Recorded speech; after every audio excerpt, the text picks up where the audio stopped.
rancangan Undang-Undang Pemilihan Kepala Daerah akan segera disahkan.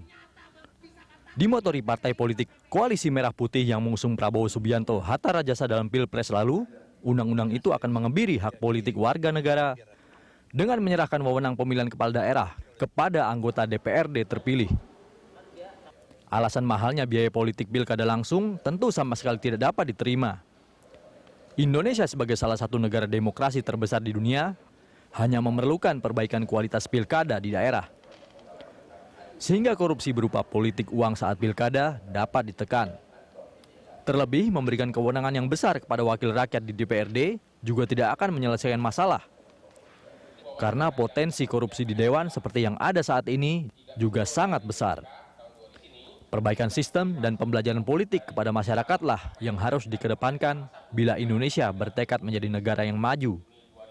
Tidak saja mandiri secara ekonomi dan sosial, namun juga dewasa dalam politik yang tentu akan membawa Indonesia semakin maju dan unggul di era globalisasi ini. Ya, pemirsa, RUU Pilkada akan segera disahkan. Bila nanti draft RUU saat ini diketok menjadi undang-undang, maka dipastikan rakyat tidak dapat memilih pemimpinnya secara langsung. Untuk membahas hal ini di studio telah hadir Ketua Fraksi PKS di DPR RI, Hidayat Nur Wahid, dan pengamat politik Yunarto Wijaya. Selamat pagi, Mas Toto, Pak Hidayat. Selamat pagi. Saya ke Pak Hidayat dulu, Pak. Semalam anggota Koalisi Merah Putih ini kan bertemu, Pak Hidayat juga ikut bertemu. Nah, pertemuan ini seperti apa hasilnya? Apakah ada soal menyinggung juga soal RUU Pilkada ini? Ya, pasti ada menyinggung tentang RUU Pilkada, tapi yang jelas pertemuan dari malam itu hanya menegaskan bahwa apa yang dibayangkan oleh para pengamat bahwa Koalisi Merah Putih hanya sumur jagung, Golkar akan lompat, bahkan Pak Jokowi mengatakan PAN dan Demokrat sudah merapat, semuanya ternyata ilusi. Tadi malam dalam posisi di mana dalam tanda kutip ya, sudah selesai lah gitu ya. Iming-iming segala macamnya sudah disampaikan, tapi ternyata kami tetap solid. Bahkan P3 yang dikatakan, wah ini akan kemudian mereka segera bergabung, isyarat kepada ini, para pengamat bilang gitu. Isyarat pada Pak Jokowi, bahwa mereka nyatanya nol besar. Semuanya datang dengan ketawa-ketiwi, sumringah, semuanya bisa dengan nyaman bersama-sama. Dan memberikan penegasan bahwa PAN menegaskan mereka tetap dengan koalisi. Pak Makso Pakua, wakil dari Waketum Partai Demokrat menegaskan tetap dengan koalisi. P3 bahkan menegaskan bahwa kami istiqomah dengan apa yang kami tanda tangani dengan koalisi. Dan itu artinya adalah bahwa kami ternyata tetap solid. Dan kami solid dalam konteks bukan marah, tapi dalam konteks kami tersenyum, ketawa. Nah, kalau solidnya ini apakah juga ini membuat PKS pun akhirnya berubah posisi? Kalau dari mendukung soal RUU Pilkada, mendukung Pilkada langsung. Kalau posisi PKS, kawan-kawan sudah tahu PKS tidak perlu ditanya, PKS tadi solid gitu ya. Tapi kalau tentang RUU Pilkada, kami memang mempunyai pendapat ya. Sesuatu kemudian akan dikatakan kami berbalik arah, itu kalau misalnya sudah diputuskan di DPR melalui rapat paripurna DPR, bahkan mungkin kami walk out gitu, pakai bawa buku segala macam gitu. Setelah itu kami berubah pendapat, nah itu namanya balik arah. Tapi kalau dalam proses, ini kan memang proses pengambilan keputusan. Proses pengambilan keputusan itu bisa jadi kemudian dalam perjalanannya kami melakukan kajian lebih lanjut dan kami mempertimbangkan apa yang ada di lapangan. Kami kemudian berpendapat berbeda dengan pendapat semula. Jadi kami melihat bahwa kalau merujuk kepada Pancasila, sistem perwakilan itu adalah itu yang secara prinsip disebutkan dalam sila yang keempat. Lalu kita merujuk ke dalam Undang-Undang Dasar, karena ada yang mengatakan bahwa pilkada melalui DPRD itu, pilkada tidak langsung itu inkonstitusional katanya. Tapi orang itu pasti nggak baca Undang-Undang Dasar. Pasal 18 ayat 4 jelas menegaskan bahwa gubernur, bupati, wali kota dipilih secara demokratis. Dan itu berbeda memang dengan pemilihan presiden. Kalau pemilihan presiden memang dipilih langsung oleh rakyat. Itu Undang-Undang Dasar mengatakan begitu. Secara demokratis apa maknanya? Maknanya adalah bisa dipilih oleh rakyat langsung, bisa juga dipilih oleh wakil rakyat di DPRD.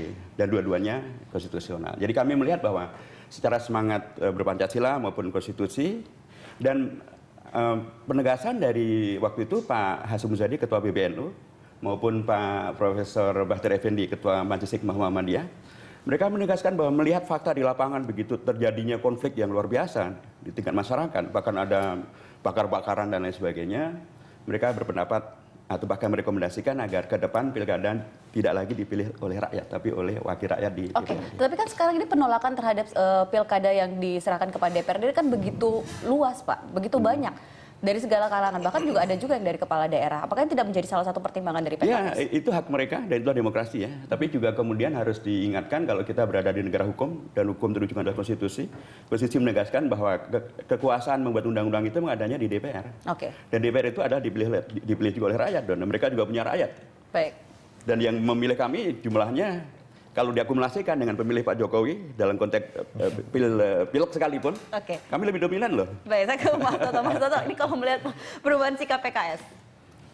Pertama begini, saya tidak akan menggunakan dalil survei publik yang mengatakan bahwa publik masih lebih menginginkan pilkada langsung, karena nanti biasanya akan dituduh lembaga survei takut kehilangan job. Nah, saya tidak akan masuk ke situ. Bukan pengakuan itu ya, bukan pengakuan ya. Karena itu seperti sebuah hipotesa juga, tidak salah orang mengatakan selama ini partai merasa kehilangan lahan bancakan. Itu kan hipotesa juga, tapi hak-hak saja begitu ya.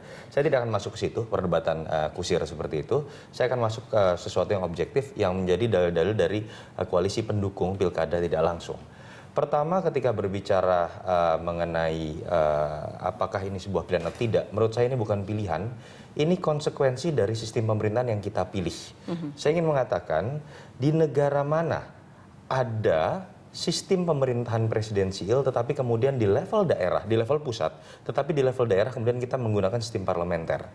Bagaimana mungkin kita menggunakan sistem pemilu langsung di level pusat, yang itu merupakan ciri khas dari sistem presidensial, tapi di level daerah kita menggunakan sistem pemilu yang berbeda. Saya tidak menemukan itu di dalam negara manapun, itu fakta empiris.